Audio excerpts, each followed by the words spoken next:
Okay, so this week we're going to talk about Ty Waters. You know him, 149 pounder from West Virginia. Apparently, he's getting poached by Iowa. Is Iowa trying to take Ty Waters from the Mountaineers? According to Kyle Brackey, who used to work for Flow Wrestling, but now he is the director of ops for West Virginia. According to him, that's what's going on. And so he writes, whoever from Hawks Wrestling who keeps calling Ty's dad can stop wasting their time. He's not going anywhere. And the conversation gets interesting when Hawkeye fans show up in the chat like they always do, saying that this is fake news. To which Kyle Brackey responds, you think I have no inside info and I'm just making this stuff up? Sammy Brooks Mullet, who is one of the worst Twitter accounts in wrestling Twitter, tweets, have to imagine a coach of another school wouldn't be dumb enough to tag another program in a tweet accusing them of tampering without indisputable evidence. You would have to be a complete moron to do something so reckless. So Kyle Brackey says, you mean like voicemails saying you want to talk about NIL? Not only that, the head coach of West Virginia gets into it, Timothy Flynn. Let's go see what he says. Coach Flynn jumps in here and he says, Hawks Wrestling, tell your people that our athletes don't want or need to know how your NIL works. Kids at WVU don't need to know how Iowa kids are paid. LOL. You got to give these guys credit for just tagging them directly. You know, some people are like, why didn't they just call them? Why didn't they just hit them up privately? Maybe they don't have their number, or maybe they wanted to take this public so that people like you and I can know what's really going on. Kyle Brackey jumps right back in the mix and he responds to Sammy Brooks Mullet, who said he tagged a program. Wouldn't do that if it's not a staff member of the program. More than likely, it's a random voicemail, and that's exactly why they haven't reported it or dropped them. Much easier to claim that it was them than to actually have the NCAA investigate a baseless claim.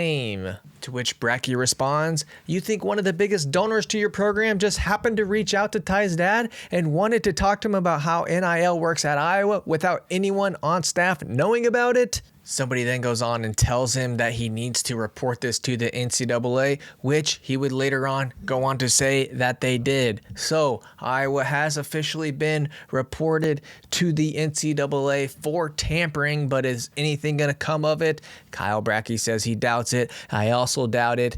And these things normally just you don't really ever see anything happen from these kind of things. But now at least we have proof, except for we don't have actual proof. I would love for Brackey to post this voicemail on Twitter, and I think that they should even do a fundraiser, an NIL fundraiser, saying, hey, we raise $1,000, $1,500, $2,000, $50,000, whatever it is. We'll release the voicemail proving to everybody that Iowa is calling guys, trying to get them in the portal.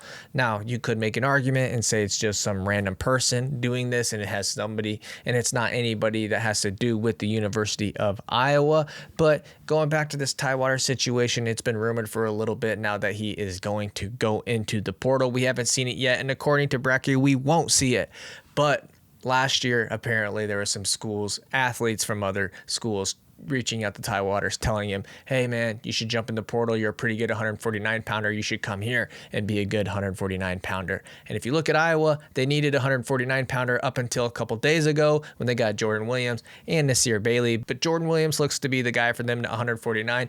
Maybe they're going to bring Ty Waters in for him to go 157. Maybe Jordan Williams was going to go 157. Who knows? But I don't think that the take here, if you're an Iowa fan, and I see a lot of Iowa fans jumping in here saying that, like the Sammy Brooks Mullet guy going in there and saying that he thinks that this is fake, that should not be your defense, because I don't think someone like Brackey, who is pretty credible in the community, would make something up like this, especially if there's proof.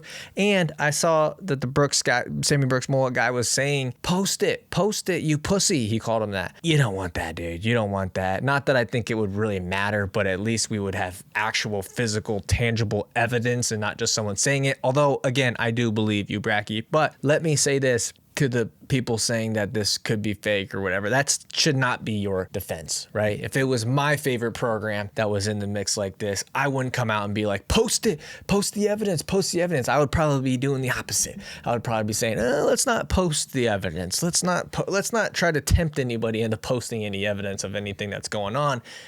But I keep seeing fans of certain teams. I'm not going to single anybody out, because last week I got myself in so much trouble going after the Oklahoma State guys, and it was so much fun getting into it with them. It's so fun to see scrolling Twitter and you can see people calling you a retard over and over. But Nevertheless, I've moved on from those guys. They are freaking... Never mind.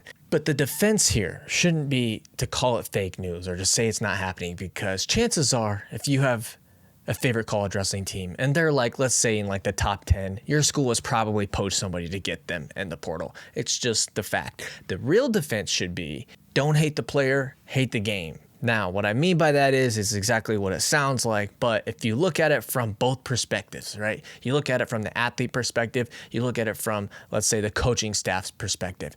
If you are a coaching staff and you have somebody in your corner like Iowa supposedly does, or I guess we could probably assume that they do, that's willing to shell out thousands of dollars or millions of dollars, however much it is. We don't officially know these numbers, by the way. You're not turning that down. You're not turning that down at all. You're not telling them, hey, don't reach out to this guy or that. You're letting them do what they want to do, because at the end of the day, they're bringing you freaking studs, okay? The other hand of that is you got the athlete side where it's like, you just straight up can't keep a kid from making hundreds of thousands of dollars, tens of thousands of dollars, who knows how much it is. It's also funny when like fans get so mad about these numbers getting put out. Listen, if Iowa State, my favorite team, comes out and they're able to pay these kinds of numbers, I'm thinking like, hey, we're bragging about that, right? Like, we have that kind of money. Sweet, dude. I'm freaking letting everybody know that's the kind of money that we're playing with. Sorry, you're broke. But anyways, I don't think anything's going to come from this, but it is kind of funny to see coaching staffs call this out publicly, and who knows, maybe something will come of it and it'll stop it a little bit. It'll make people a little bit more cautious about reaching out to people. Maybe things will get a little bit shadier. Maybe they'll go to quieter ways of reaching out to athletes. Maybe they're not going to voicemail anymore. Maybe it's freaking everything's just done in person now. I don't know. Who knows? But either way, I think it's kind of funny that this happened to Iowa, who is my arch nemesis, despite what Oklahoma State fans are doing their best to become my new arch nemesis. But for now, still Iowa. But this situation has me kind of defending Iowa a little bit, because I think it's funny that you see all these different schools saying, oh, they're bad for wrestling. Like Oklahoma State fans saying that right now about Iowa, or Iowa fans saying that about Penn State because you got Rocco Welsh going over there or whatever. Like, everybody's saying it's not just those schools. Everybody's doing it. It's getting dirty out here. I'll see you guys next week.